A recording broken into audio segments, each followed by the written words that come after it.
Hello प्यारे बच्चों, कैसे हो आप सभी। स्वागत है आप सभी का एक बार फिर से आपके अपने इस YouTube चैनल ज्ञान विद्याकुल में। प्यारे बच्चों, आज हम चैप्टर नंबर 2 न्यू NCERT जो कि 2025-26 के सेशन के लिए स्टार्ट हुई है, चालू हुई है। पुरानी NCERT ने न्यू NCERT जो कि आगे अब चलने वाली न्यू शिक्षा नीति के हिसाब से, ठीक है, उसका चैप्टर नंबर 2 आज हम पढ़ने वाले हैं। चैप्टर नंबर 2 है सजीव जगत में विविधता, डाइवर्सिटी इन लाइफ। यानी सजीव है तो डाइवर्सिटी जो विविधता है उसके बारे में आज हम इस चैप्टर के अंदर पढ़ने वाले हैं, जानने वाले हैं, समझने वाले हैं। और ये विज्ञान है अपनी, इसमें काफ़ी सारे रोचक ऐसी चीज़ें हमें देखने को मिलेगी और इन्जॉय भी करेंगे। और विज्ञान से हमारे जो दिमाग के जो ताले लगे हुए हैं, अपना जो दिमाग बंद हो रखा है वो खुलना प्रारंभ हो जाएगा। ठीक है, विज्ञान संसार में फैले हुए भ्रम को दूर करता है ना। जो हम काफी सारे भ्रम में जी रहे हैं, तो उन सभी भ्रमों को दूर करने के लिए, भ्रम का मतलब समझते हैं उलझनों में, ठीक है ना, ऐसी चीजें जिसमें हम उलझे हुए हैं, उन सब चीजों से ये क्या करता है, हमें परे उठाता है, अपने माइंड को ऊपर उठाता है। चलिए तो करते हैं। इसके पहले श्लोक से ही, पहले श्लोक में है छाया मनुष्यम कुर्वन्ति तिष्ठन्ति स्वम मापते मापपे मापपे फलाप फलानिपि परादर्शार्थ वृक्षा तत्पुरुषा इव। खैर मुझे इसका पता नहीं है, संस्कृत में लिखा हुआ है और मैं संस्कृत इतनी जानता नहीं हूँ भाई, थोड़ा सा हाँ, यहाँ अर्थ भी अपने को दिया हुआ है, उसको पढ़ लेते हैं कि बड़े वृक्ष दूसरे को तो छाया देते हैं परंतु स्वयं कड़ी धूप में खड़े रहते हैं। उनके फल भी दूसरे के लिए ही होते हैं, अपने लिए नहीं। उसी प्रकार अच्छे मनुष्य भी स्वयं कठिनाइयां सहकर दूसरे का कल्याण करते हैं। उन्हें जो कुछ भी अर्जित किया है वे उसे दूसरे को ही देते हैं। उसे किसे दे देते हैं? दूसरे को ही दे देते हैं। मतलब आप समझिए कि कोई भी बड़ा मनुष्य है, कोई भी मतलब कोई भी बड़ा व्यक्ति तभी बनता है जब दूसरे को क्या दे? सहारा दे, दूसरे के लिए अच्छा सोचे, दूसरे के दुख में काम आए। वृक्ष का यहाँ पे गुणगान दिखाया गया है। वृक्ष कोई सा भी देख लो, अपने लिए वो अपने जीवन भर में कुछ नहीं करता। आम का पेड़ यदि हम लगा रहे हैं, उसके नीचे जाके बैठेंगे तो ठंडी छांव देगा, लेकिन उस पे गर्मी के अंदर कितनी धूप पड़ती है। गर्मी में हमें फल भी देगा वो खाने के लिए। क्या फल खाता है? आम खाता है? आम नहीं खाता, हम खाते हैं आम। तो एक आम की तरह बनिए, एक पेड़ की तरह बनिए जो दूसरे को क्या दे? छांव दे। तो ये सजीव जगत भी ऐसा ही है। चलिए तो इसे सजीव जगत में ये देखो, यहाँ पे एक प्यारा सा फोटो है और काफ़ी सारे इसके अंदर बच्चे हैं जो कि अपने माता पिता हो सकते हैं या गुरुजन हो सकते हैं, उनके सानिध्य में कहीं घूमने आए हैं, ऐसा परिवेश मुझे लग रहा है। ठीक है ना। अब चलिए इसके बारे में पढ़ते हैं कि कहाँ घूमने आए हैं या फिर कुछ देखने आए हैं। ठीक है ना। चलिए तो कल सुखद वर्षा के पश्चात आज यह एक सुहानी सुबह है। विज्ञान की शिक्षिका सुलेखा ने विद्यालय में प्रकृति की सैर मानी नेचर वॉक को सुगम बनाने के लिए डॉक्टर रघु और मनीराम चाचा को आमंत्रित किया। डॉक्टर रघु की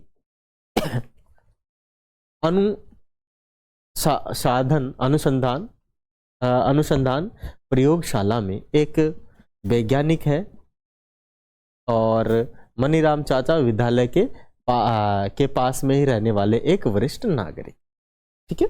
मानी बारिश बरसने के तुरंत बाद हम देखते हैं कितना सुहाना मौसम हो जाता है, मजा ही आता है उसके अंदर अलग ही, है कि नहीं है। तो उस मौसम को एंजॉय करने के लिए और कहीं पे सैर जाने के लिए एक तो विज्ञान की शिक्षिका जो कि कक्षा की है, अनुलेखा जी, क्या नाम है? सुलेखा जी, और अपने वैज्ञानिक डॉक्टर, क्या नाम है उनका नाम? रघु, डॉक्टर रघु, और पास ही के जो अपने मनीराम चाचा है, वो सब मिलके अभी इंजॉय करने जाएंगे अभी कहाँ जाएंगे? एंजॉय करने के लिए जाएंगे। ठीक है। देखिए, जो चीज़ समझने की होगी वो मैं आप लोगों को समझाऊंगा, पूरा भी पढ़ाऊंगा।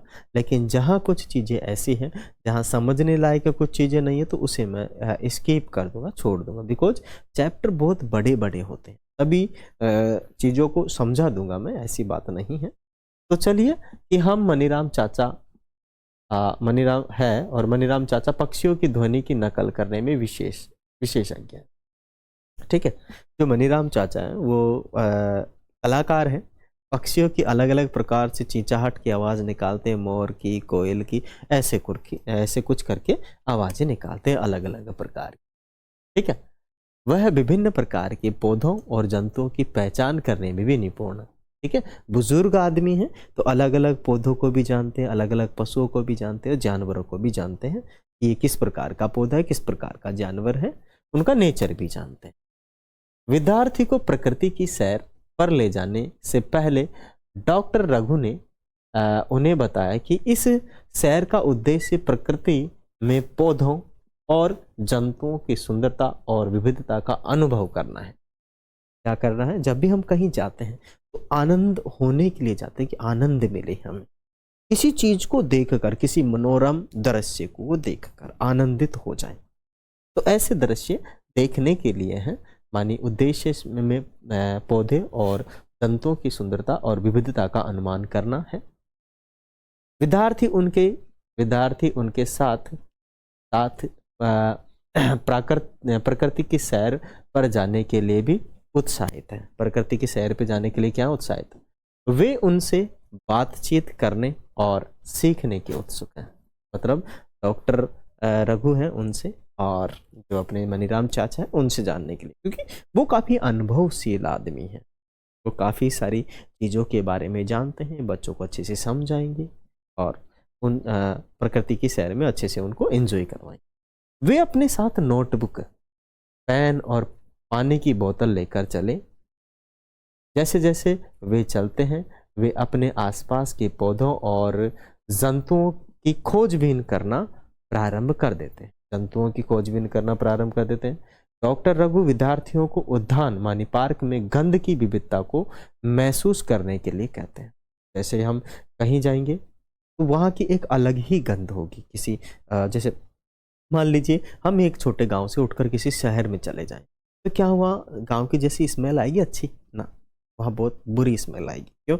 वहाँ प्रदूषण ज़्यादा हो, वाहन ज़्यादा चलते हैं, वहाँ पे नालियाँ होंगी, ठीक है, कीचड़ होगा, है ना। काफ़ी शहर साफ सुथरे भी हैं जिनके अंदर क्या है, सीवर लाइन्स है, ठीक है। लेकिन फिर भी वायु प्रदूषण तो हर सिटी के अंदर अभी अवेलेबल है ही है।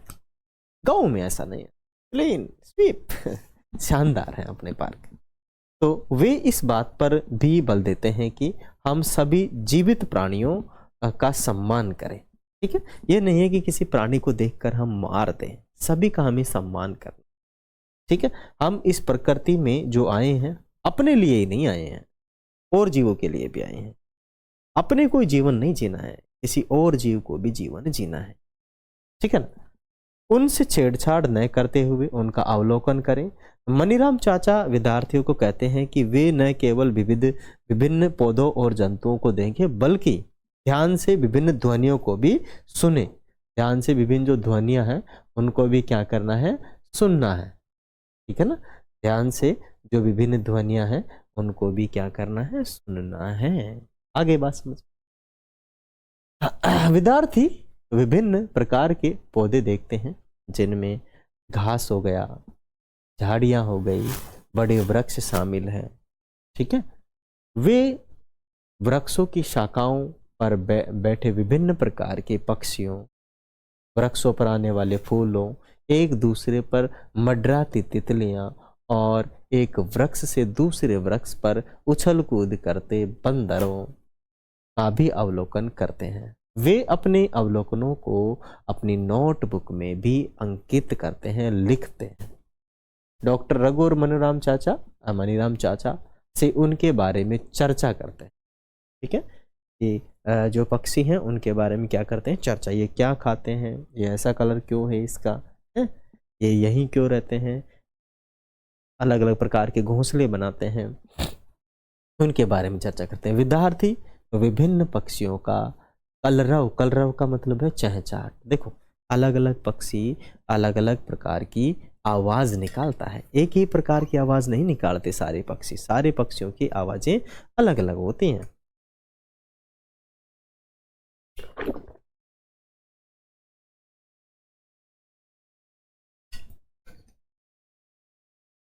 सारे पक्षियों की क्या आवाज जो है अलग अलग होती है।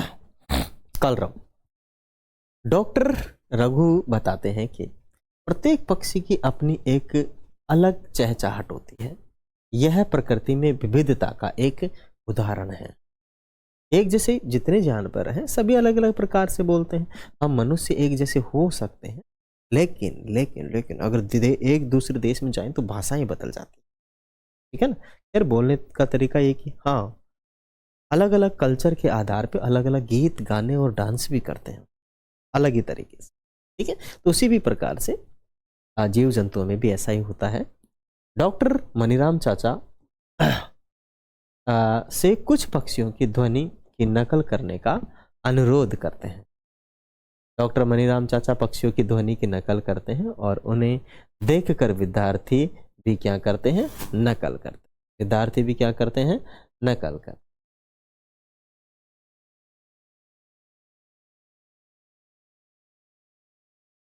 आगे आ गया अपना, आगे है हमारे आसपास के पौधों और जंतुओं में विविधता। हमारे आसपास के जो पौधे हैं, जंतु है, उनमें विविधता क्या है, उनमें विविधता क्या है। क्रियाकलाप 2.1 आइए खोजें और अंकित। अपने शिक्षक के साथ मिलकर विद्यालय के उद्यान या आसपास के उपवन में प्रकृति की सैर का कार्यक्रम बनाएं। प्रकृति की सैर करते समय भिन्न भिन्न पौधे, कीटों, पक्षियों, अन्य जंतुओं का अवलोकन करें। साथ ही मौसम की स्थितियों जैसे गर्म, ठंडा और तेज हवा इत्यादि के बारे में भी जानें, अंकित करें और समझें, ठीक है। आगे चलते हैं।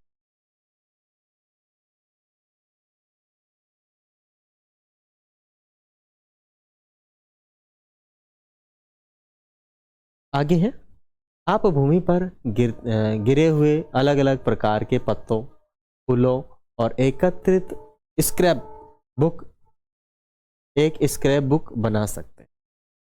क्या कर सकते हैं आप, एक स्क्रैप बुक बना सकते हैं। स्क्रैप में क्या होता है, अलग अलग पेड़ के पत्ते लगा सकते हैं कि ये उस पेड़ के पत्ते हैं, इसका पैटर्न कैसा है, फूल के पत्ते लगा सकते हैं, ठीक है ना, तैयार कर सकते हैं। प्रकृति में पौधे और जंतुओं के साथ छेड़छाड़ न करें, उनका ध्यान रखें। सुनिश्चित करें कि आप उद्यान में फूल पत्तियां न तोड़ें। जब भी आप ये जाए उद्यान में तो ध्यान रहे फूल पेड़ की ही अच्छा लगता है, ठीक है ना। हम लेकर उसकी अलग प्रकार से स्मेल सूंघे तो अच्छा नहीं है, वो कुछ समय बाद नष्ट हो जाएगा, खराब हो जाएगा, ठीक है ना। तो सुनिश्चित करें, हमें ही नहीं देखना है, काफी सारे और भी लोग आते हैं उन्हें देखने के लिए। अगर हम सब लोग एक एक करके एक एक फूल भी तोड़ेंगे तो पूरा उद्यान हम बर्बाद करके आ जाएंगे, ठीक है। फिर और भी तो लोग देखने आएंगे, फिर उनका क्या, ठीक है। तो वो तो बोलेंगे अरे बेकार उद्यान है कि नहीं। तो हमें सुनिश्चित करना, हमें ध्यान रखना है। भिन्न भिन्न पौधे में तने, पत्तियां, फूलों और किसी भी अन्य रोचक जानकारी के बारे में किए गए अवलोकनों को तालिका 2.1 में दिए गए रिक्त स्थान में भरें और अंकित कर सकें, ठीक है। आपने देखा होगा कि अपने आसपास ऐसा जो है मिल जाता है। ये जो है तुलसी का पौधा है, उसका पत्ता है, ये घास अपने को दिख जाती है, अपने आसपास उग जाती है, कोई दिक्कत नहीं है। और ये गुड़हल का है ना, गुड़हल का एक पेड़ होता है, उसका एक सुनहरा पत्ता होता है, ठीक है। अब आप क्या कर सकते हैं, इनको लिख सकते हैं, अच्छे से भर लीजिएगा क्या है ना। हम तो चलते हैं आगे और आगे और देखते हैं।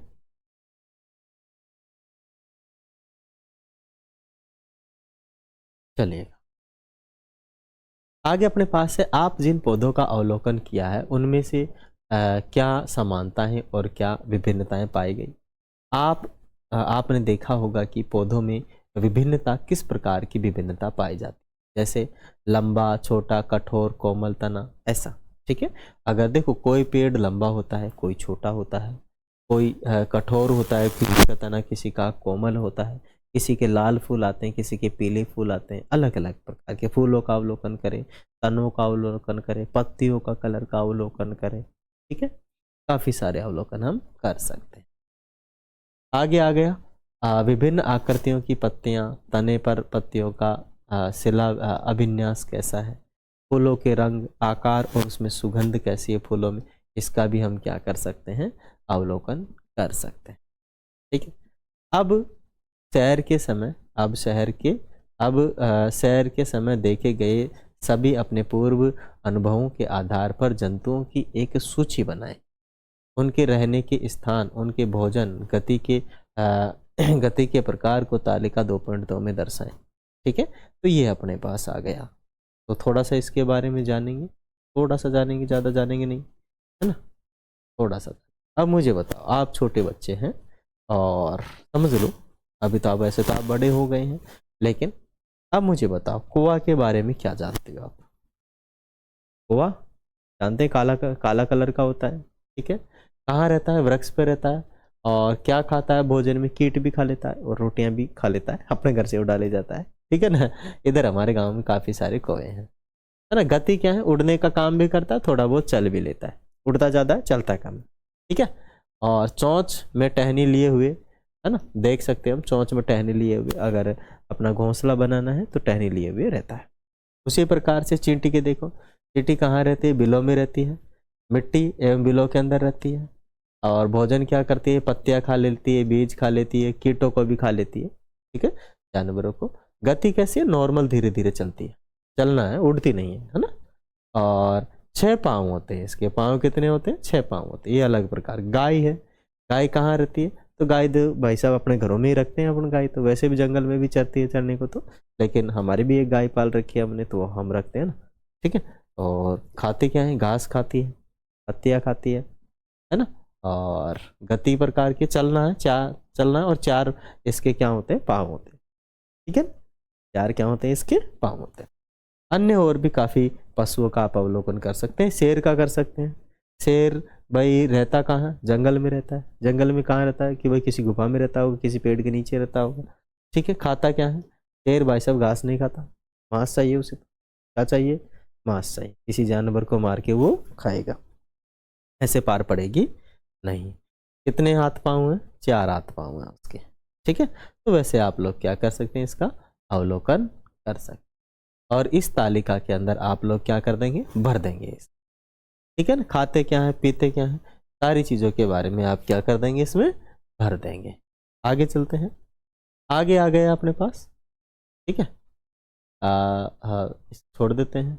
आगे है क्रियाकलाप 2.2। आइए महत्वपूर्ण हाँ, महत्व समझे।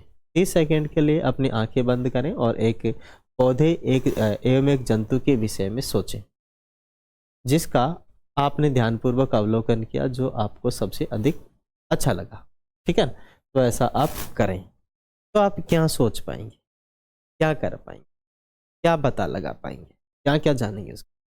एक पेड़ है, इसका तना लंबा है, मोटा है और काला काला दिखता है, मतलब दूसरा कलर का दिखता है।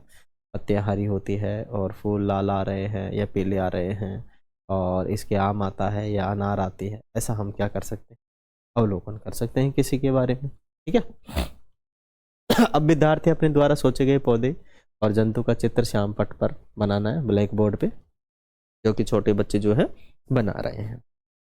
मैं पानी पी लेता हूँ। I drink water.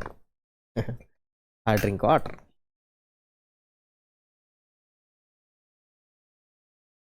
I take drink. I take food. मैं खाना खाता हूँ, मैं पानी पी लेता हूँ।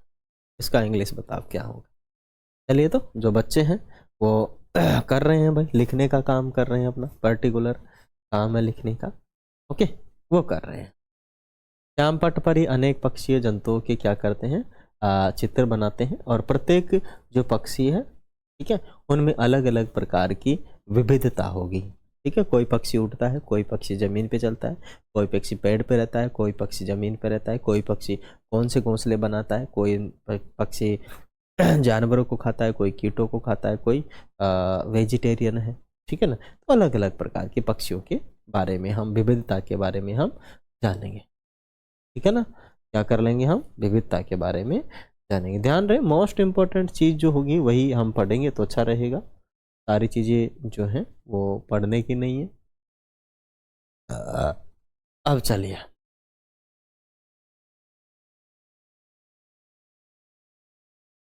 ठीक है, अब पक्षियों के बारे में थोड़ा सा और जान लेते हैं। पक्षी क्या करते हैं? पक्षी मैक्सिमम देखो जीव जंतुओं को भी खाते हैं और फलों से बीज भी खाते हैं। ठीक है ना, अब बीज खा लेंगे पक्षी तो करेंगे क्या? तो जो पेड़ पौधे होंगे उनको जो दूर दूर तक ये फैलते हैं, उनको फैलाने में पक्षियों की बहुत अहम भूमिका रहती है, क्योंकि बीज खा जाते हैं और लेटरिंग के थ्रू बीज कहीं और छोड़ के आ जाता है, तो वहाँ भी वो पेड़ ऐसा उग जाता है। मतलब अलग अलग भूमिका होती है। जैसे पेड़ की पेड़ कुछ पक्षियों एवं जंतुओं को भोजन एवं आश्रय प्रदान करते हैं। पेड़ करते हैं, हाँ बिल्कुल, पेड़ नहीं हो तो पक्षी रहेंगे कहाँ भाई।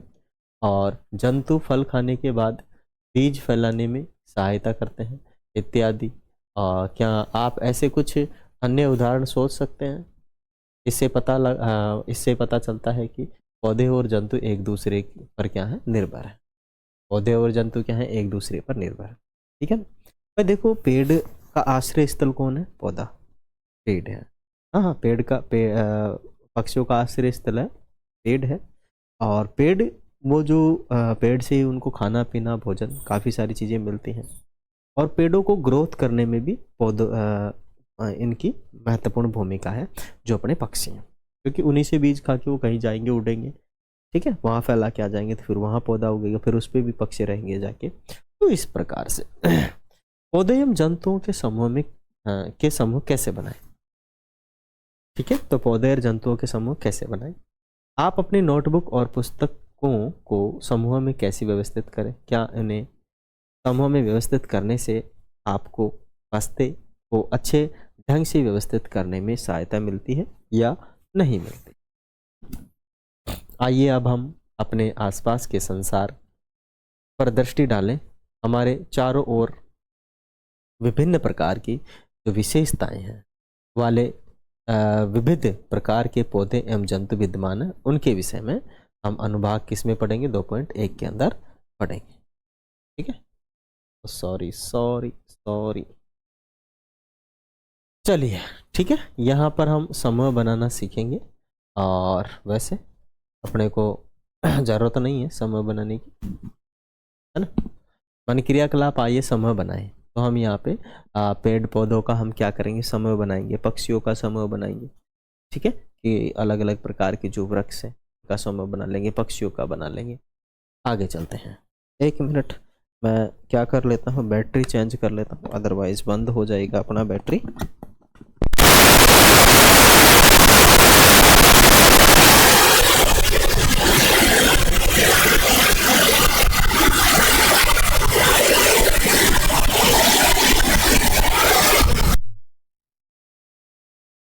आवाज आ रही है प्रॉपर तरीके से?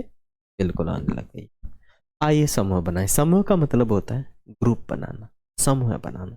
इस प्रकार से हम पेड़ पौधों का समूह बना सकते हैं, ग्रुप बना सकते हैं, उनके बारे में चर्चा कर।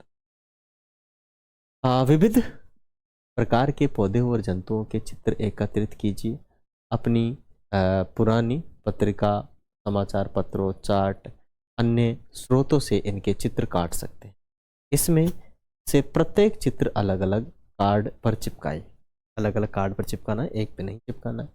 अपनी कक्षा को 5 से 6 विद्यार्थियों के अलग अलग समूह में बांट लीजिए और अपने समूह के सभी विद्यार्थियों द्वारा बनाए गए कार्ड्स एकत्रित कर लीजिए। ठीक है, कि सभी विद्यार्थियों ने किस प्रकार के कार्ड्स बनाए हैं, उनको एकत्रित करना है। कार्ड में दर्शाए गए सभी पौधे एवं जंतुओं के विभिन्न विशेषताओं के अवलोकन करना है। ठीक है ना, माने उनका अवलोकन करना है, उनकी विशेषता क्या है। जैसे ये उड़ने वाले पक्षी इधर रखने हैं, बिना उड़ने वाले इधर रखने हैं। ठीक है, ऐसे जंतु रखने हैं जो घास खाते हैं, ऐसे जंतु इधर रखने हैं जो मांस खाते हैं। ठीक है, तो ऐसे जंतु रखने हैं जो जल में रहते हैं। तो ऐसे ग्रुप आप बना सकते हैं। इस आधार पर आप क्या कर सकते हैं, ग्रुप बना सकते हैं। राइट, अब चलिए, ठीक है, आगे चलते हैं।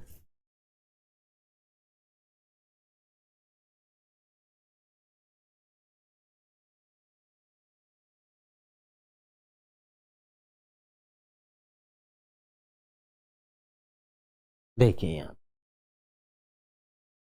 ठीक है ना। अब यहाँ पे देखो कि अगर हमें फूलों या पौधों का ग्रुप बनाना है तो क्या करेंगे, फूलों की उपस्थिति और अनुपस्थिति, मानी इस आधार पर भी हम बांट सकते हैं किसी पौधे को कि क्या इस पर फूल आ रहे हैं या नहीं आ रहे हैं।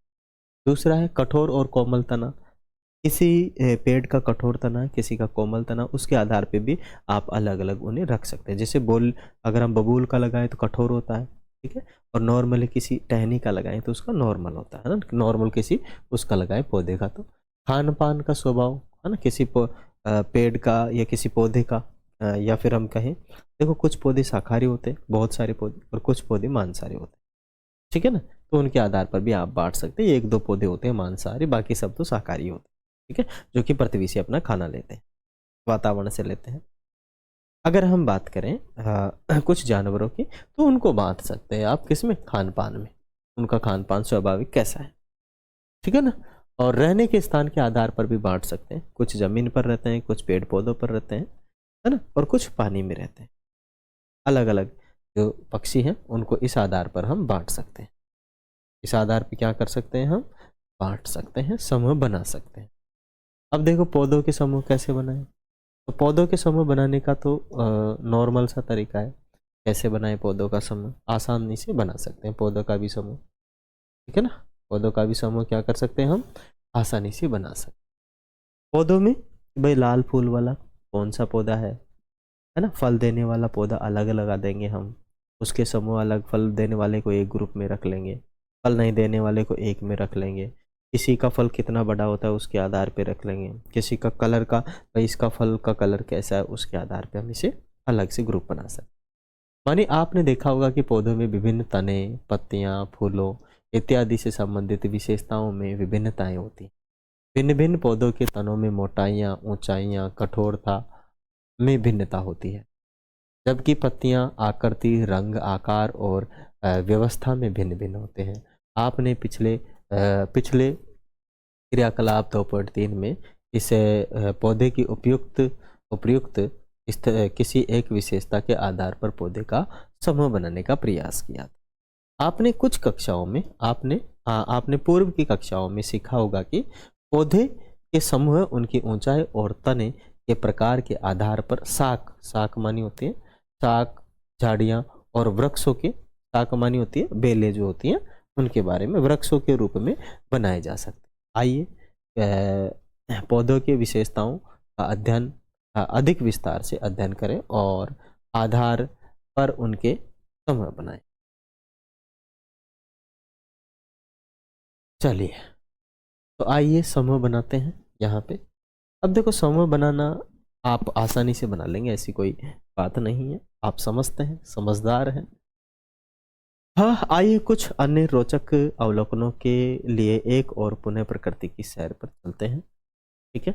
विभिन्न पौधे विभिन्न पौधे की ऊंचाई तो ध्यानपूर्वक देखिए, क्या ये सभी पौधे आपसे छोटे हैं या आपके बराबर ऊंचाई के हैं या अथवा आपसे बड़े। इस ग्रुप में भी आप उन पौधों को ना क्या कर सकते हैं, बांट सकते हैं, विविधता में अलग अलग बांट सकते हैं, ठीक है ना। लंबाई के आधार पे कुछ पौधे बहुत छोटे रह जाते हैं, कुछ पौधे मेरे बराबर के हो सकते हैं, कुछ मेरे से बहुत बड़े हो सकते हैं। इस आधार पर भी हम पौधों को डिवाइड कर सकते हैं, बांट सकते हैं, समूह बना सकते हैं। तने का रंग कैसा है, भूरा है, काला है, लाल है, इस आधार पर भी हम समूह बना सकते हैं, ठीक है ना। क्या बना सकते हैं, समूह बना सकते हैं कि भाई हरा है, कैसा है, काला है, ओके। महसूस करके भी बना सकते हैं कि भाई चिकना है या नहीं है, नॉर्मल है, मुड़ जाता है या नहीं मुड़ता है, मुड़ने पर टूट जाता है या मुड़ जाता है आसानी से, कठोर है या नॉर्मल है। यह भी देखेंगे कि पौधे की शाखाएं कहाँ से निकलती है और वे भूमि के निकट से निकलती हैं या तने के ऊपरी भाग से निकलती। अपने अवलोकनों को तालिका 2.3 में दिए गए रिक्त स्थानों से भरें।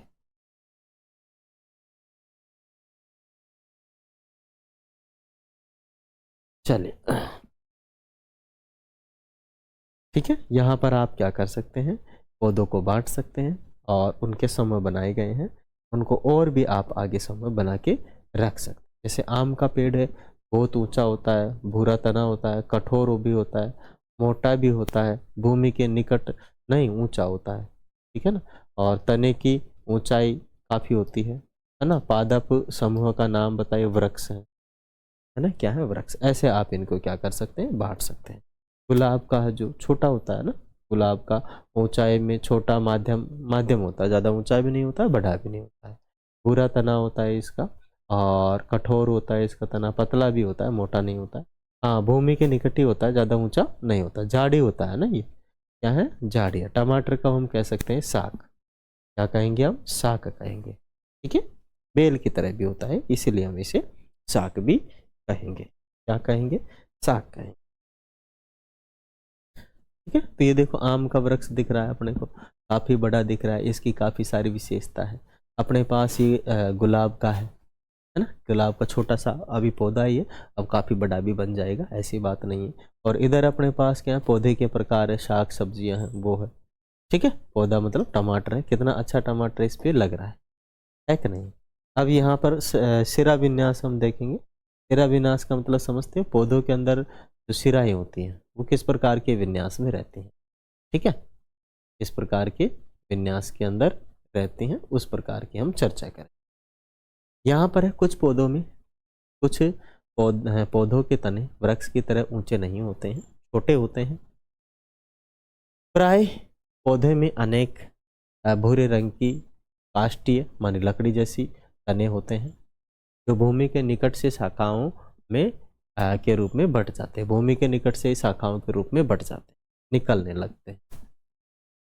ये तने कठोर होते हैं, लेकिन वृक्ष के तने जितने मोटे नहीं होते, वैसे पौधे को हम को क्या कहा जाता है, हम झाड़ी कहा जाता है, जो क्या नहीं होते, मोटे नहीं होते, ठीक है भाई। या फिर जिस पर कांटे आते हैं, ये आप कह सकते हैं, कांटे जिन पर आते हैं वो झाड़ी कहलाते हैं। उदाहरण के लिए गुलाब का पौधा हो गया है, और कुछ पौधे आकार में छोटे होते हैं और उनके तने कोमल और हरे होते हैं, शाक कहलाते हैं, जिन पर कांटे नहीं होते हैं। जैसे टमाटर हो गया, मटर हो गया, ये सब क्या है, साग, जिन पर कांटे नहीं है, ठीक है। और कुछ पौधे के तने दुर्लभ होते हैं, दुर्बल दुर्बल दुर्बल माने कमजोर होते हैं, ठीक है, तो वो लता बन जाते हैं, क्या बन जाते हैं, लता, ठीक है, क्लाइंबर, चढ़ने वाले, विसर्पी कह सकते है ना। और कुछ पौधे भूमि की सतह पर ही फैलकर बढ़ते हैं, उन्हें हम विसर्पी लता कहते हैं। क्या कहते हैं, विसर्पी, क्रीपर, विसर्पी लता कहते हैं, ठीक है ना। मतलब जिनके तने अच्छे से मजबूत नहीं होते हैं, वो बिल्कुल ही जमीन पर लेट जाते हैं। कुछ जो पौधे होते हैं वो किसी के सहारे चढ़ जाते हैं, उन्हें हम वेल कह देते हैं, बेल कह देते हैं, वेल नहीं बेल, ठीक है। चलते हैं आगे, आगे आ गया है अपने पास, देखो सिरा विन्यास। माने क्रियाकलाप 2.5, आइए तुलना करें। माने प्रकृति की सैर, प्रकृति की सैर के समय आपने कुछ एकत्रित किए गए विभिन्न प्रकार के पत्तियों को देखा होगा, ठीक है। देखो ये केले का पत्ता है, इसका सिरा विन्यास अलग ही दिखेगा। ये किसी पौधे का पत्ता है, हो सकता है अपना जो सैतूत तो उसके पौधे का पत्ता हो सकता है, इसका एक अलग ही सिरा विन्यास है, क्या है, अलग ही सिरा विन्यास है, इसका एक अलग ही है, ये अलग ही इसका पत्ता है, ठीक है। मानी जाली का रूपी सिरा विन्यास इसके अंदर दिखाई दे रहा है, उपयुक्त जो है गुड़हल का पत्ता बोला है इसको। और ये समांतर सिरा विन्यास इसके अंदर, केले के पत्ते में समांतर सिरा विन्यास, और समांतर सिरा विन्यास उपयुक्त घास की पत्ती है, इसमें इस प्रकार से सिरा विन्यास है, ये घास की पत्ती है, क्या है, ये घास की पत्ती है। सिरा विन्यास का मतलब है इनके अंदर यूं सिराएं आ रखी है, सिराएं का मतलब है इनके अंदर जो नसें होती है, ये एक तरीके से जो पानी को ले जाने का काम करती है, पदार्थों को ले जाने का काम करती है,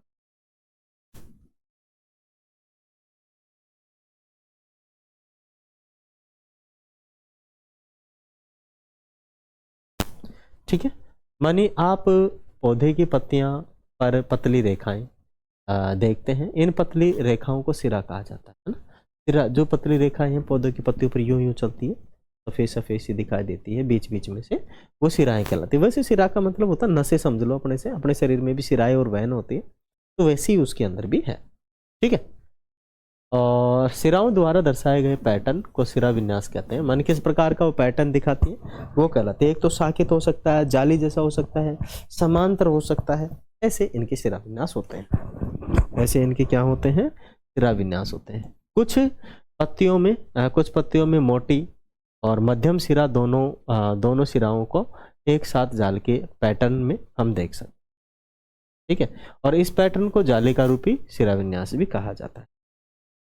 उदाहरण के लिए हम कह सकते हैं गुड़हल की पत्तियां हो गई, इस सिरा विन्यास पैटर्न को प्रदर्शित करती है। आप देखते हैं कि कुछ पत्तियों में सिरा समांतर चलती है। क्या चलती है? सिरा समांतर चलती है, और कुछ में समांतर नहीं चलती।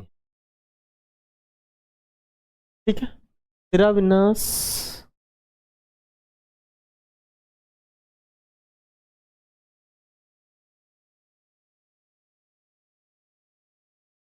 चलिए आगे चलते हैं। आइए क्रियाकलाप करते हैं 2.3। अब देखो अलग अलग प्रकार की जड़ें आ गई। उधर तो सिरा विन्यास था।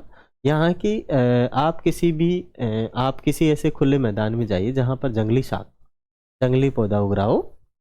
ठीक है, घास उग रहे हों, और इस अभ्यास के लिए आप छोटे साकों का उपयोग कर सकते हैं।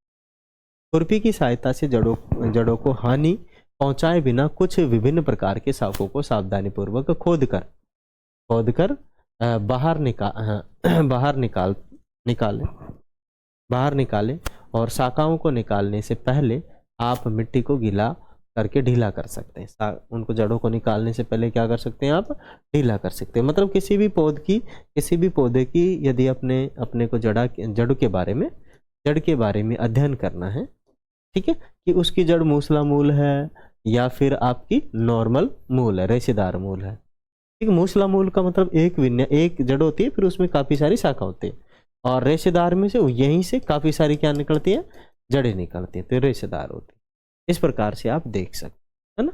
दो प्रकार की जड़ें मिली अपने को, मूसला मूल और रेशेदार मूल। ठीक है, कौन कौन सी मिली? मूसला मूल मिली अपने को, रेशेदार जड़ मिली, है ना। ठीक है, मूसला मूल ऐसी मूल जो एक रहे, फिर उसमें से काफी सारी सिराएं निकले, है ना, काफी सारे ऐसे निकले। और एक होती है आपकी कौन सी मूल थी अभी? रेशेदार मूल। उसमें एक ही जगह से काफी सारी जड़ें निकलती है, वो होती है रेशेदार मूल। ठीक है, तो अलग अलग प्रकार की झाड़ियों को हम क्या करेंगे? चेक करेंगे, पौधों को चेक करेंगे और चेक करेंगे उसमें किस प्रकार की जड़ है। ठीक है, किस प्रकार की जड़ है ना। एक बार और समझिएगा कि जो अपने पास रेशेदार जड़ होती है उसे जकड़ा जड़ भी कहते हैं ना, है ना। रेशेदार जड़ को क्या कहते हैं? जकड़ा जड़। जकड़ा जड़ का मतलब होता है एक जगह से उग रही है, एक ही जगह से आ रही है, इसीलिए उनको जकड़ा जड़ भी कहा जाता है। ठीक है ना, ये भी हम उनको कहते हैं। ये पत्तेदार होती है ना, उनमें मिलते हैं ऐसी जड़ें। ठीक है, चलिए आगे चलते हैं।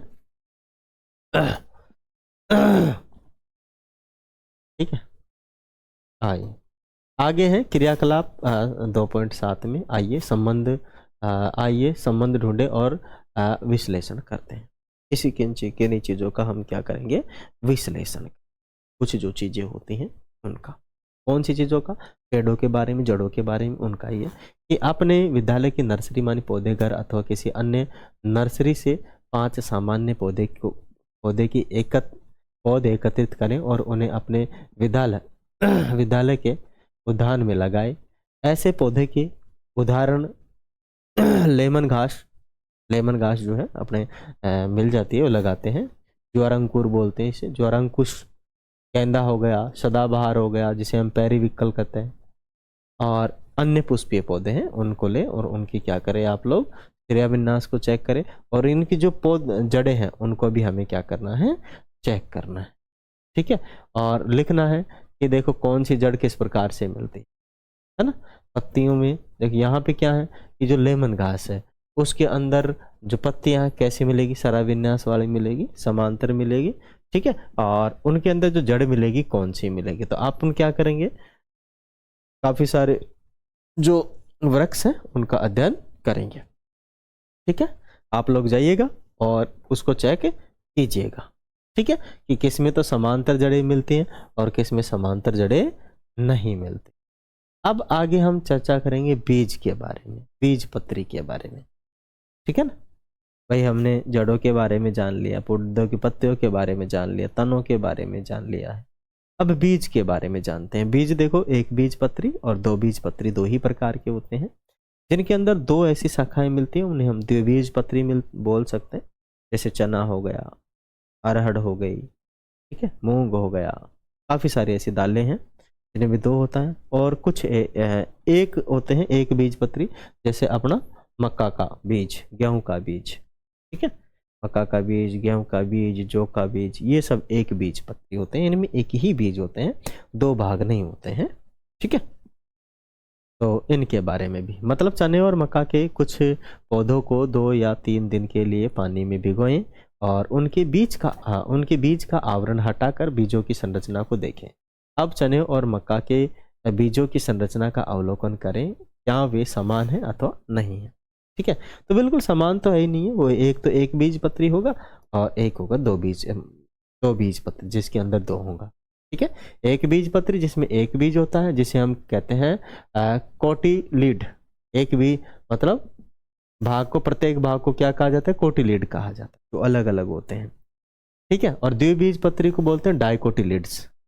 क्या कहते हैं उसे हम, डाइकोटिलीड्स कहते हैं, जिसमें द्विबीज पत्री होती है। एक बीज पत्री को हम मोनोकोटिलीड्स भी कहते हैं, कोटिलीड्स कहते हैं, मोनोकोटिलीड्स कहते हैं, या मोनोकोट कह सकते हैं, मोनोकोटिलीड्स भी कह सकते हैं। ठीक है, समझ लीजिएगा। अब आगे है जंतुओं के समूह कैसे बनाए। अब तक तो हमने जो समूह बनाए थे, पेड़ पौधों के बना लिए थे, ओके, बीजों के भी समझ लो बना ही लिए थे समूह, यहाँ तक समझ लिए थे इनका विन्यास क्या होता है, ये अलग अलग तरीके से दिखते कैसे हैं। अब आगे जो अपने पास आया है, जंतुओं के समूह कैसे बनाए। ठीक है, दिख रहा नहीं दिख रहा है, इसमें दिख रहा है, थोड़ा थोड़ा दिख रहा है ना, पता नहीं, मैं भी ये बहुत वाइट जो रहता है ना उसमें थोड़ी सी दिक्कत होती है।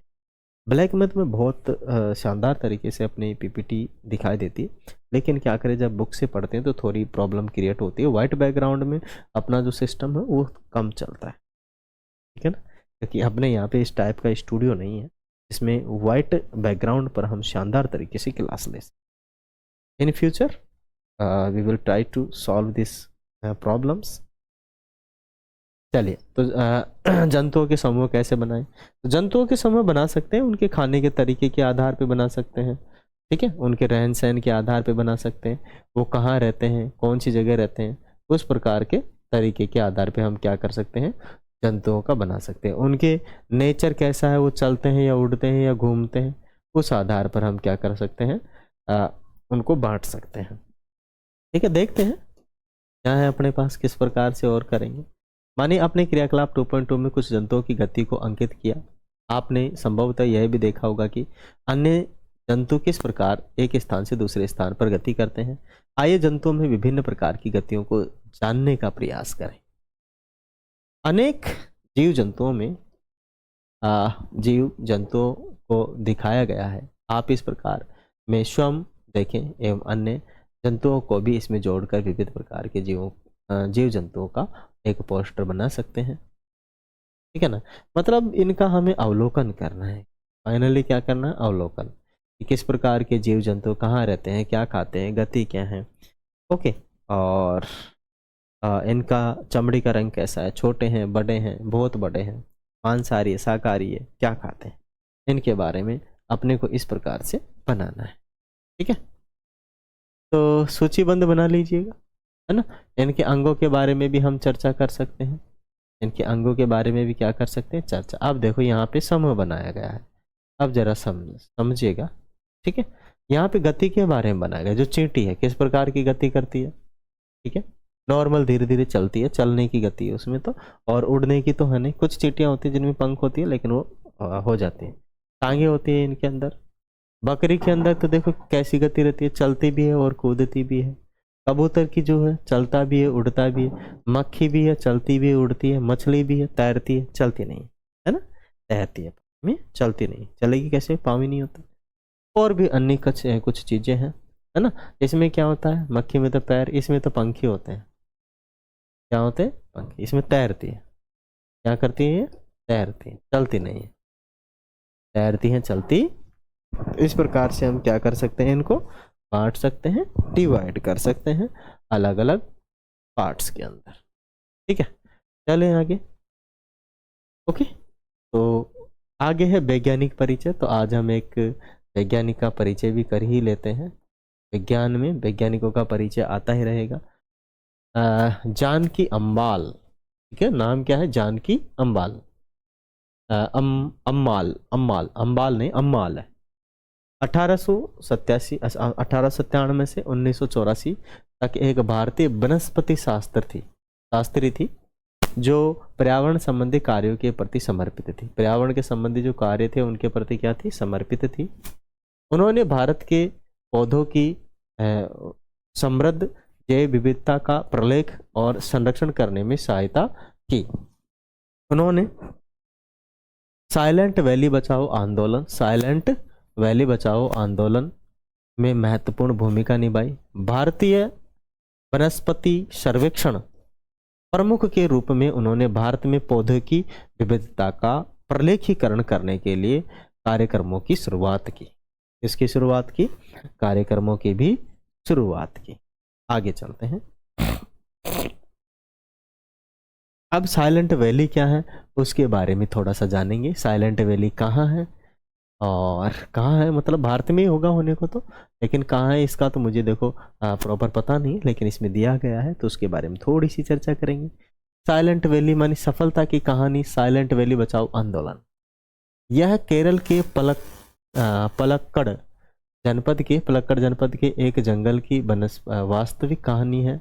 यह अछूते सुंदर आर्द्र सदाबहार जंगल और उनकी समृद्धि जैव विविधता को संरक्षित करने के विषय में है। प्रसिद्ध साइलेंट वैली को उन आमजनों द्वारा चलाए गए एक अद्वितीय आंदोलन द्वारा बचाया गया था जो जंगल के आसपास भी नहीं रहते थे। यह संघर्ष कुंतीपुड़ा नदी के समीप है। एक जल विद्युत बांध के प्रस्ताव के विरुद्ध 10 वर्षों तक जारी रहा। उस समय लोगों ने व्यापक जागरूकता कार्यक्रम, संपादक को पत्र, समाचार पत्रों में लेख, सेमिनार, अंत में न्यायालय में याचिकाएं और अपील सहित सभी संभव उपलब्ध साधनों का उपयोग किया। इस प्रकार यह आंदोलन साइलेंट वैली को बचाने में सफल रहा। ठीक है ना, साइलेंट वैली को बचाने का मतलब है कभी कभार सरकार भी किसी चीज को यूज में लेने के लिए उसको अधिग्रहण करके नष्ट करवाने का काम करती है। काम करने का मतलब है कि अगर हम कहीं पर किसी चीज को नष्ट करके काम करवा रहे हैं उसके पीछे और भी काफी सारे रीजंस होते हैं, कारण होते हैं। ठीक है ना, क्योंकि विकास तभी होगा जब किसी चीज को यूज लिया जाए, उपयोग किया जाए किसी चीज का। ठीक है ना, अगर हम कहीं से कहीं कंपनी लगानी है तो जगह ढूंढनी पड़ेगी, जगह पे जंगल भी हो सकते हैं, कुछ और भी चीजें हो सकती हैं, तो काफी सारी चीजों को हटाना भी पड़ सकता है, लगाना भी पड़ सकता है। ठीक है, वहां के आसपास के लोगों को नुकसान भी हो सकता है, लाभ भी हो सकता है। ठीक है ना, तो काफी चीजें एडजस्टमेंट करनी ही पड़ती है। अगर कहीं से पानी लेकर आना है तो लोगों की जमीनों के अंदर गड्ढा खोदना पड़ेगा, नहरें बनानी पड़ेगी, तो जमीन जाएगी तो झगड़े होंगे, आंदोलन होंगे, स्वाभाविक ऐसा होता है। ठीक है, विकास करना है और जब वो पानी आ जाएगा क्या कहीं तक पहुंच जाएगा तो वहाँ विकास भी तो होगा, वहाँ के लोगों को अच्छा पानी भी तो मिलेगा, नहर भी तो मिलेगी। ठीक है, अच्छी फसल भी तो कर पाएंगे। तो काफी उसके पीछे रीजन होते हैं। तो विभिन्न परिवेश में पौधे और जंतु, देखिए अलग अलग परिवेश में जो पौधे और जंतु हैं वो उनके बारे में जानेंगे। ठीक है, और जानने का तो कुछ भी नहीं है, ज़्यादा कुछ समझने का है अपने को कि विभिन्न परिवेश में पौधे और जंतु का मतलब क्या है ना। विभिन्न परिवेश में पौधे और जंतु। अब देखो हमारा जो परिवेश है, हम क्या पानी में रह सकते हैं क्या? 2 दिन रह ले, 3 दिन रह ले, ऐसा है क्या? नहीं, मानव नहीं रह सकता। क्या एक बकरी को पानी में डाल दे क्या जीवित रह जाएगी? नहीं। क्या एक मछली को डाल दे जीवित रह जाएगी? क्या मछली को बिना पानी में रहने दे सकते हैं? नहीं। ठीक है, नहीं रहेगी तो भी मरी जाएगी ना बिना पानी के। अलग अलग जीव जंतुओं का अलग अलग परिवेश है। ठीक है, उस परिवेश में ही वो सही से रह सकता है। समुद्र में जो जीव रहते हैं वो पृथ्वी पे ऊपर नहीं रह सकते, थल पे नहीं रह सकते, वो उनका परिवेश है कि नहीं? क्योंकि वो जहाँ जीवित रह सकते हैं वहीं, जैसे अगर अपने को साइबेरिया में ले जाके पटक दे ठंड में, अपन जी सकते हैं क्या? ना, सल्ट जाएंगे जल्दी, है कि नहीं? वहाँ के जो लोग पहले से रह रहे हैं, वहाँ के वातावरण में जो ढले हुए हैं, वो लोग ही वहाँ पे रह सकते, अपन नहीं, अपनी बस की बात नहीं। ठीक है, तो संभवतः आपने प्रकृति की सैर के दौरान अवलोकन किया होगा कि विभिन्न जीव जंतु भिन्न भिन्न परिवेश में रहते हैं।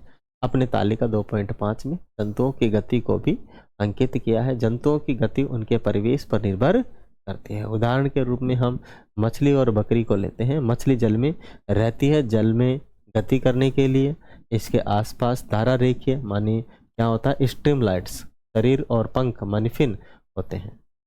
बकरी घास वाले क्षेत्र में रहती है, टांग की सहायता से चलती है और जंतुओं के आकार और उनकी प्रकृति एक दूसरे से भिन्न होती है। ठीक है ना, एक दूसरे से क्या होती है, भिन्न होती है। समझ गए? आइए तुलना करें। अब तुलना में क्या करना है, क्या बकरी को तैराओगे क्या आप? नहीं, तैरती नहीं बकरी। ठीक है, मछली को घास खुआओगे क्या? खा जाएगी घास। क्या घास में चल सकती क्या? नहीं। ठीक है ना, पाँव ही नहीं। तालिका 2.6 को देखें और श्याम पट पर उसके जैसे एक तालिका बनाएं और अब उन पौधों और जंतुओं के नाम की सूची बनाएं जिन्हें आप या आपके सहपाठियों ने तालिका में दिए गए स्थानों को देखा है अथवा इनके बारे में आप जानते हैं। कुछ उदाहरण दीजिए और आप उदाहरण में जोड़ दीजिए। ठीक है, चलिए आगे चलते हैं। अब देखिए,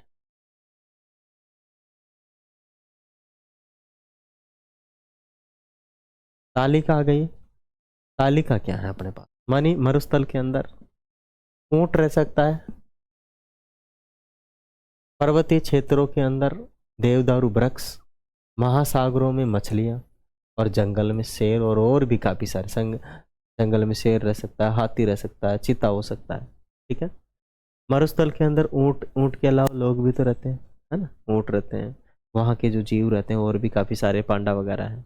पर्वतीय क्षेत्रों में क्या देवदार के वृक्ष ही होते हैं कि नहीं, आदमी भी रह लेते हैं वहाँ पे, है ना, आदमी भी रह लेते हैं और भी कई प्रकार के वृक्ष हैं वो वहाँ पे रह सकते हैं। महासागरों में मछली हो गई, कछुआ हो गया, शार्क हो गई, काफ़ी सारी चीज़ें हैं।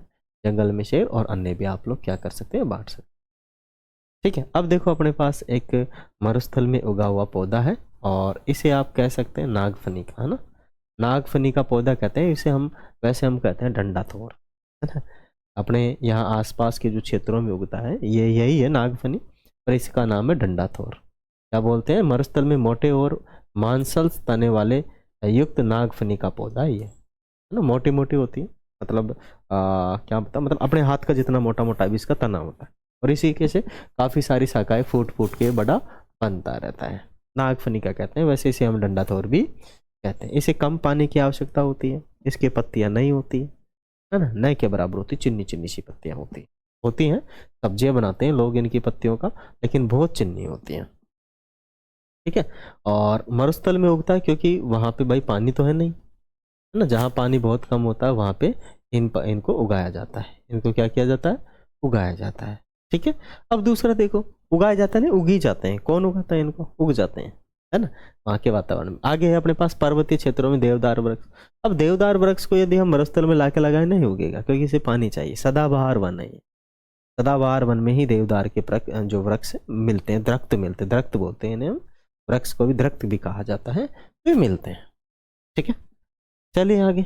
इनको देखो, इनको पानी की बहुत ज़्यादा आवश्यकता है, इन पे पत्तियां बहुत ज़्यादा होती है, इसलिए जो पानी को एब्सॉर्ब करती है। जबकि देवदारू कितनी भी धूप हो उसको सहन कर लेगा और कम पानी की आवश्यकता होती है। ठीक है,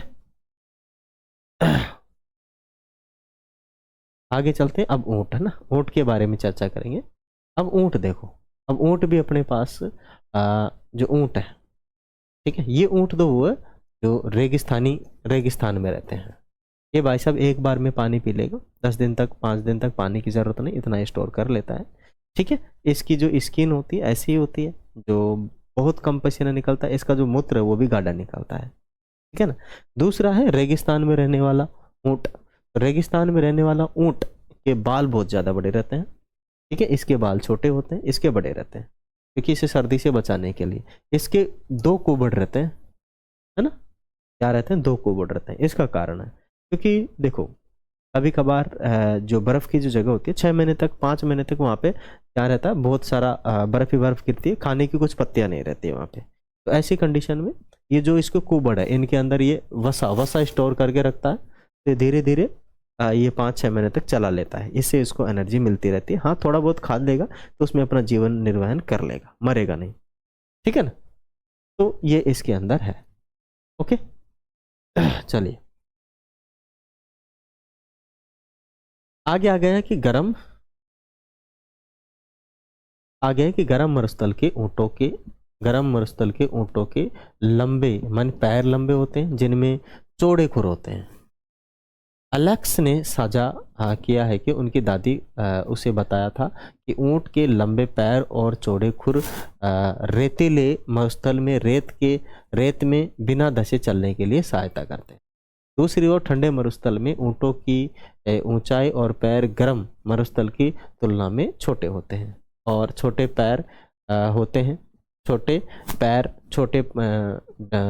डंडे ठंडे मरुस्थलीय क्षेत्रों में आसानी से चलने के लिए सक्षम होते हैं। मरुस्थलीय परिस्थिति में भोजन सहजता से उपलब्ध नहीं होता है। ऊंट अपने कुबड़ में भोजन संचित करते हैं। भोजन का मतलब अपने कुबड़ के अंदर भोजन नहीं संचित करते, वो संचित करते हैं वसा। क्या संचित कर लेते हैं? वसा संचित कर लेते हैं, और वो काफ़ी समय तक एनर्जी देती रहती है, ठीक है। और ऊँटों में एक कुबड़ होता है, मतलब रेगिस्तान वाले ऊँटों में एक कुबड़ होता है जो भोजन की कमी के दौरान जीवित रहने के लिए सहायक है। ठंडे मरुस्थलों में पाए जाने वाले ऊँटों में 2 कुबड़ होते हैं। कितने कुबड़ होते हैं? 2 कुबड़ होते हैं। ये दोनों कुबड़ सर्दियों के अंत के दिनों में छोटे हो जाते हैं, क्योंकि ठंडे मरुस्थल में अधिक भोजन उपलब्ध नहीं होता है और उस समय उन्हें कुबड़ से संचित भोजन का उपयोग करना पड़ता है। इसके सिर से लेकर गर्दन तक लंबे क्या होते हैं? बाल होते हैं, ठीक है, जो कि लद्दाख में ऐसी जगह पे ये ऊँट जो पाए जाते हैं उनके बारे में ये विशेषता बताई जा रही है, ठीक है। आगे आ गए अपने पास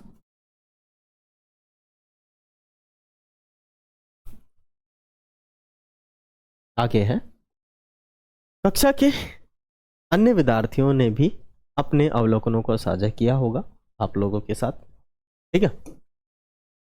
और ये भी बताया होगा कि राजस्थान की रहने वाली कांसी ने कहा है कि ऊंट कम मात्रा में मूत्र विसर्जन करते हैं। मैंने पहले ही कहा है कम मात्रा में विसर्जन करते हैं, साथ में गाढ़ा होता है, ठीक है, क्योंकि रेगिस्तानी इलाकों में पानी की कमी होती है और पानी की कमी के कारण इनको पर्याप्त पानी नहीं भी मिले लंबे समय तक, 2-4-5 दिन तक, तो इनको कोई फर्क पड़ता नहीं, ठीक है। और पसीना भी कम ही छोड़ते हैं। उनका गोबर सूखा होता है, माने उनका जो गोबर होता है सूखा होता है, पतला नहीं होता है, पानी की मात्रा उसमें भी कम होती है, क्योंकि ऊंट अपने शरीर से बहुत अधिक गर्मी त्याग नहीं करते हैं, इसीलिए बिना जल पिए ही वे कई दिनों तक जीवित रहते हैं। बिना जल पिए कई दिनों तक क्या जाएंगे? जी ले। माया ने नीलगिरी के 16 वन में एक खूबसूरत लाल फूल वाले बुरांस जिसे बोलते हैं रोडोडेड्रॉन के विषय में बताया है। उसने बताया है कि बुरांस की ऊंचाई कम होती है और उनके पत्ते छोटे होते हैं ताकि वे पहाड़ की चोटियों पर तेज हवाओं में जीवित रह सकें। सिक्किम की रहने वाली पेमा ने बताया कि उनके पहाड़ों में बुरांस के लंबे पौधे देखे हैं। इसीलिए विभिन्न क्षेत्रों में पाए जाने वाले बुरांस के पौधे भी उन क्षेत्रों में जीवित रहने के लिए विभिन्न विशेषताएं प्रदर्शित करते हैं, ठीक है। अलग अलग क्षेत्रों में अलग अलग प्रकार के पाए जाते हैं। किसी क्षेत्र के अंदर तो ये छोटे होते हैं, किसी क्षेत्र के अंदर पौधे बड़े होते हैं, क्वालिटी वही रहती है, वंश वही रहता है, नाम वही रहता है। इट्स डिपेंड ऑन नेचर, वहाँ का नेचर कैसा है। पर्यावरण अच्छा, पौधे अच्छे, पर्यावरण बेकार, पौधे बेकार मतलब अलग स्थिति में रहते हैं। अगर सागर अपने सहपाठियों को बताते हैं कि एक विशेष समारोह के लिए अपने माता पिता के साथ अंडमान निकोबार द्वीप समूह गया था, वहां उसने महासागर में विशाल व्हेल और रंगीन मछलियां देखी। विशाल व्हेल और रंगीन मछलियां देखी। अंडमान निकोबार समूह में गए थे। उनके पिता ने उसे समझाया था कि मछलियों का धारा रेखीय शरीर, कौन सा धारा रेखित शरीर, उन्हें जल में तैरने में सहायता करता। ठीक है, धारा रेखीय आगे से मुंह पतला होना, पीछे से पतला होना, बीच में से मोटा होना, एक अलग ही प्रकार का रहता है। तो यूं करती है, यूं यूं तैरती है, धारा रेखीय शरीर होता है। हमने सीखा है कि किसी विशेष क्षेत्र में पाए जाने वाले पौधे, जंतुओं और अपने विशिष्ट विशेषताएं होती हैं जो उन्हें वहां जीवित रहने के लिए क्या बनाती हैं, सक्षम बनाती। क्या बनाती है, सक्षम बनाती हैं। ठीक है, और इसी को ही क्या कहा जाता है, अनुकूलन कहा जाता है। मानी जो पौधे जंतु को किसी विशेष क्षेत्र में जीवित रहने में सक्षम बनाती है, उन्हें क्या कहा जाता है, अनुकूलन कहा जाता है। मानी कोई भी जीव, जंतु, पौधा, वनस्पति जिस क्षेत्र में जीवित रहने के लिए पर्याप्त है, वही वातावरण उनके लिए अनुकूलन कहलाता है। देवदार के पेड़ का आकार, बुरांश की ऊंचाई ऐसे अनुकूलन है जो उन्हें पर्वतीय क्षेत्रों में जीवित रहने में क्या बनाते हैं, सक्षम बनाते हैं। वह स्थान जहां पौधे और जंतु रहते हैं उसे आवास कहते हैं। उदाहरण के लिए समुद्री कछुओं का आवास समुद्र, महासागर, ऊंटों का आवास गर्म या ठंडा मरुस्थल, बुरांश का आवास पर्वतीय क्षेत्र, और पौधों और जीव जंतुओं का आवास, पौधों और जीव जंतुओं का आवास उन्हें जीवित रहने के लिए, ठीक है, जीवित रहने के लिए भोजन, वायु और जल की आवश्यकता होती है। इसकी आवश्यकता होती है भोजन, वायु और जल की आवश्यकता। भोजन, वायु और जल की आवश्यकता और आश्रय स्थल की आवश्यकताएं प्रदान करते हैं।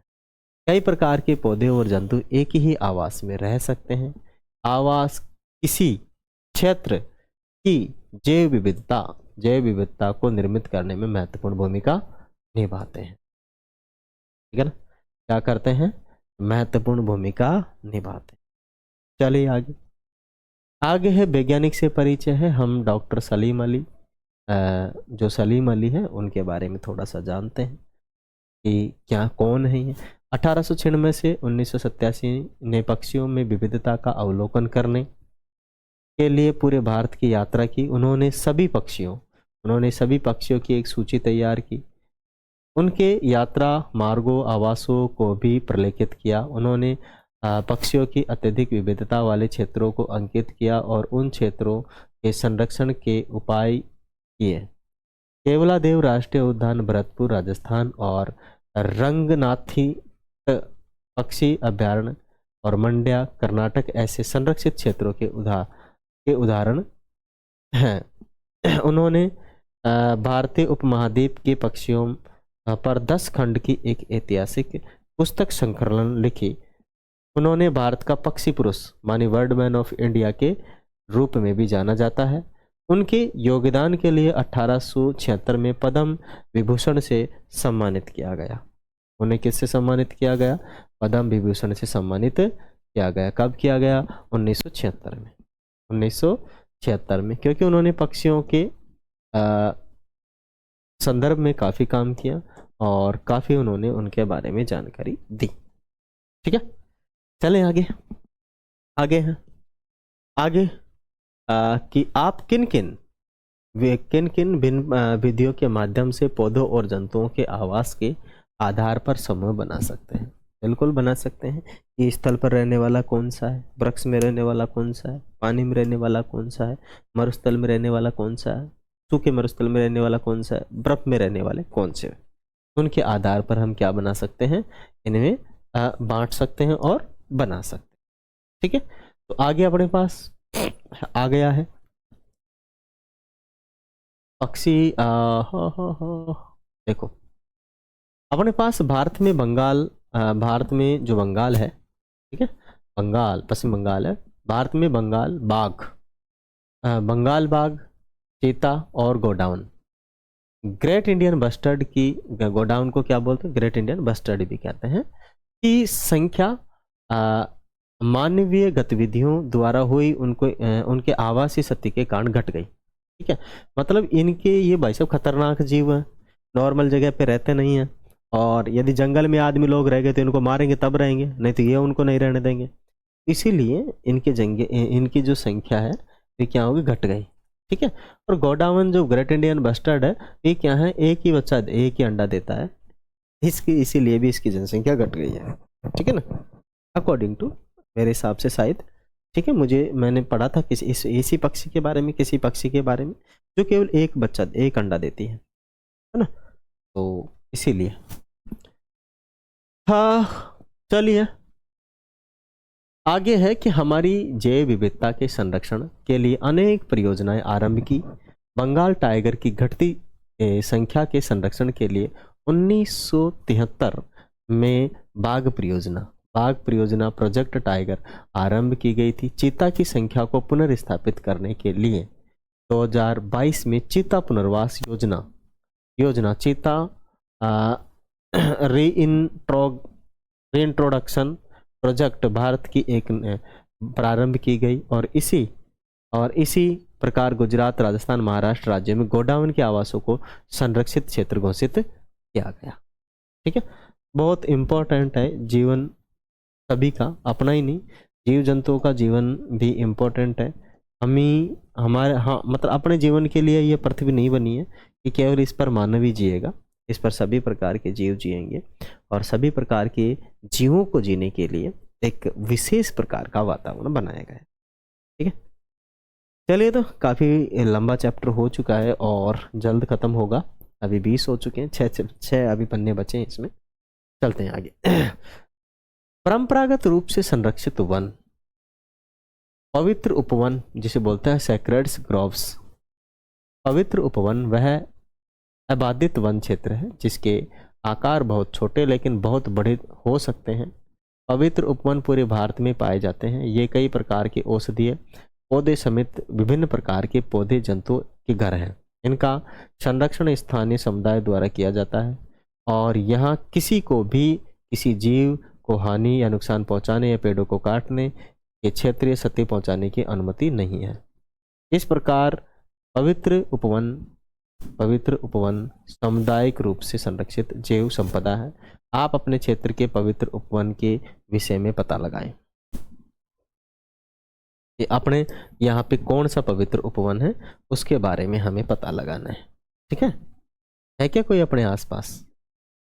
आगे आ गया है, हमें अपने ग्रह को जीवन से परिपूर्ण बनाए रखने के लिए जैव विविधता की रक्षा करने की आवश्यकता है कि भाई इस पर सभी प्रकार के जीव रहें, तो अपना जीव है जैव विविधता बना रहेगी ताकि पौधे जंतु बचे रह सकें और फलते फूलते रहें। क्या करते रहें? फलते फूलते रहें। ठीक है, अब अपने पास प्रमुख शब्द आ चुके हैं और मैंने एक बात आप लोगों से कही थी कि जो इनके क्वेश्चन आंसर हैं वो मैं एक अलग से वीडियो बनाऊंगा, उसमें इन सब क्वेश्चन आंसर्स को इंट्रोड्यूस करूंगा। ठीक है ना, सॉल्यूशंस मैं अलग से बना दूंगा जिससे कि बच्चों को कोई तकलीफ नहीं हो। कुछ इसमें है अनुकूलन क्या है, मतलब जिस वातावरण में कोई भी जीव जीवित रह सके, कोई भी पौधा जीवित रह सके, वो वातावरण अनुकूलन कहलाता है। एक बीज पत्री, एक ऐसे बीज जिनमें एक ही बीज हो, दो टुकड़े नहीं हो। ठीक है, उभयचर, ऐसे जो जीव जो जल और थल दोनों में रह सके, उभयचर कहलाते हैं। और समांतर सिरा विन्यास माने कुछ ऐसे पत्ते हैं जिनका विन्यास समांतर होता है, उनकी सिराएं समांतर होती हैं। और जलीय ऐसे जीव जो जल में रहते हैं, जलीय कहलाते हैं। और जालिका रूपी सिरा विन्यास माने कुछ पत्तियां ऐसी होती हैं जिनके अंदर जालिका रूपी सिरा विन्यास होता है। जैव विविधता, पृथ्वी पर जो अलग अलग प्रकार के क्षेत्रों में रहने वाले अलग अलग प्रकार के जीवों के बीच में जो भिन्नता है वही जैव विविधता कहलाती है। पवित्र उपवन, बीजपत्र, झाड़ियाँ, द्विबीजपत्री पौधे, मूसलामूल क्या होती है, झकड़ा क्या होती है, थल क्या होते हैं, आवास क्या होते हैं, वृक्ष क्या होते हैं, शाख क्या होते हैं और सिरा विन्यास क्या होते हैं, इन सब के बारे में हमने इस चैप्टर के अंदर अच्छे से अध्ययन किया। सारांश आप लोग इसको पढ़ लेंगे, किताब में मिल जाएगा, आप लोग अच्छे से इसको समझ लेंगे, ऐसी कोई प्रॉब्लम नहीं है। It's not a complicated, it's so easy to you. ठीक है, आपके लिए काफ़ी इजी होगा। और इसके क्वेश्चन भी होंगे आगे, है ना, इसके आगे क्वेश्चन भी होंगे। तो यहाँ तो नहीं है, यहाँ से यहाँ, हाँ यहाँ से प्रारंभ हो गए हैं क्वेश्चन। मैंने कहा कि क्वेश्चनों को मैं एक अलग से वीडियो बनाऊंगा और उस वीडियो के अंदर इंट्रोड्यूस करूंगा। आज के लिए इतना ही, फिर मिलेंगे अगले वीडियो में। इससे पहले देखिए, हम समझ सकते हैं कि भाई थोड़ा सा हमारा जो स्टूडियो है इसके अंदर लाइटिंग प्रॉब्लम, या फिर कहें स्टूडियो ठीक ठाक तरीके से बना हुआ नहीं है, वाइट बैकग्राउंड पे नहीं चल पा रहा है।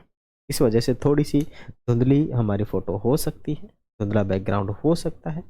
आप इसे मैनेज करें और पूरी अच्छे तरीके से इसे पढ़ें। Thank you, thanks for watching. जय हिंद, जय भारत, वंदे मातरम।